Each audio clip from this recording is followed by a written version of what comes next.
Shalom Ibu Bapak Saudara semuanya, dengan senang hati kembali menjumpai Anda di program Bible Everyday. Kita akan belajar di Pengkhotbah pasal yang ke-7.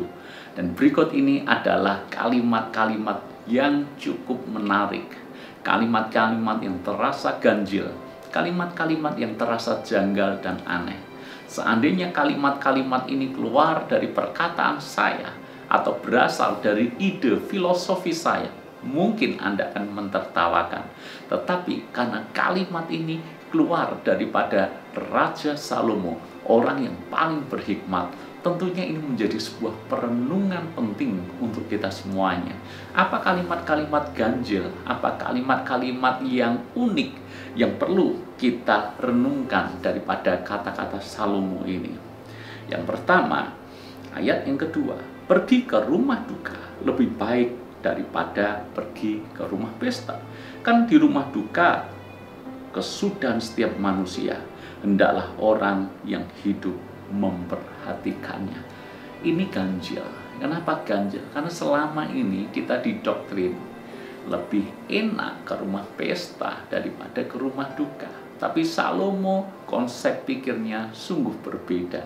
Dia mengatakan justru lebih baik pergi ke rumah duka daripada ke rumah pesta. Bukankah ini hal yang kontradiktif? Berikutnya ayat yang ketiga, bersedih lebih baik daripada tertawa, karena muka muram membuat hati lega. Ini lebih janggal, ini lebih aneh lagi. Sebab kita seringkali disuruh untuk tertawa, kita tidak boleh bersedih. Tetapi kenapa Salomo berkata bersedih itu lebih baik daripada tertawa? Dan bermuka muram membuat hati lega. Sungguh sulit untuk dipahami. Apa maksudnya? Lagi ayat yang keempat, orang berhikmat senang berada di rumah duka, tetapi orang bodoh senang berada di rumah tempat bersukaria. Bahkan orang yang berhikmat, dia lebih suka berada di rumah duka dibandingkan dengan berada di tempat yang mana orang-orang bersukaria. Bahkan Salomo menulis hanya orang-orang bodoh yang menyukai tempat-tempat yang ada sukarianya. Apa maksud daripada seluruh perkataan Salomo ini? Memang terasa janggal dan sulit untuk kita pahami.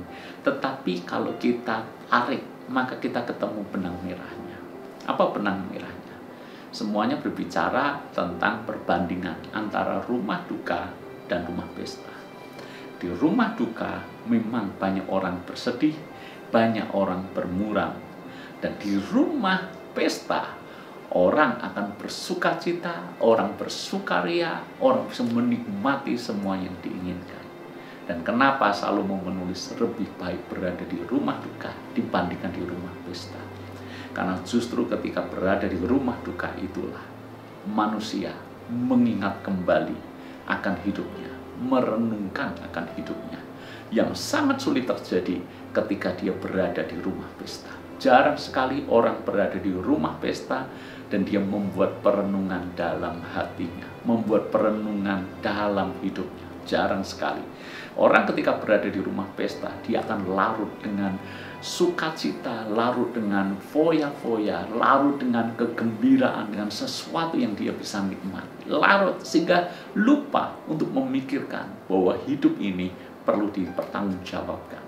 Namun ketika dia berada di rumah duka, sebagaimana halnya berulang kali kita berada di rumah duka juga, kita melayat entah keluarga, entah kenalan, entah sahabat, entah siapapun. Di sana kita ikut sedih. Tapi selain sedih, selalu ada perenungan. Kita seolah-olah diingatkan bahwa manusia toh pada akhirnya akan mati. Manusia toh akan berpulang kepada Tuhan. Dan apapun yang ada di dunia ini akan ditinggalkan. Dan itu membuat kita bertanya kepada diri kita, siapkah kalau kita mati? Siapkah kalau Tuhan panggil kita sewaktu-waktu? Bekal apa yang kita bawa kepada perjalanan kekal nanti? Nilai-nilai apa yang kita tinggalkan kepada anak cucu kita? Kehidupan macam apa yang sudah kita teladankan untuk orang-orang lain di sekitar kita? Kita bisa merenungkan semua kehidupan yang mendalam justru ketika kita berada di rumah duka. Namun ketika berada di rumah pesta, kita seolah-olah melupakan semuanya itu. Karena kecenderungan manusia hanya mengingat kehidupan di rumah duka, maka Salomo mengingatkan rumah duka lebih baik dibandingkan dengan rumah pesta. Dan hari ini mungkin Anda tidak sedang berada di rumah duka, dan Anda juga mungkin tidak sedang berada di rumah pesta. Namun jelas firman Tuhan mengingatkan akan hidup kita semuanya tentang makna kehidupan yang sebenarnya. Hidup ini hanya sekali, hidup yang sangat singkat, hidup yang sangat pendek.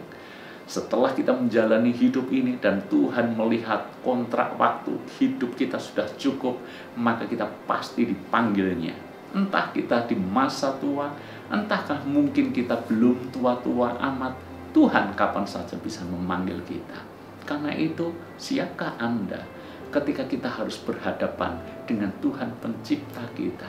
Siapkah kita ketika kita harus berpindah dari bumi yang fana ini menuju ke tempat kekekalan? Nilai-nilai kehidupan macam apa yang kita wariskan kepada anak cucu hidup kita? Dan apakah hidup yang sekali ini sudah berguna dan menjadi berkat untuk sesama? Pikirkan, renungkan hal-hal semacam itu. Dan mungkin kita memang tidak perlu harus ke rumah duka. Di rumah kita sendiri pun harusnya itu menjadi perenungan bagi kita semua. Tuhan berkati.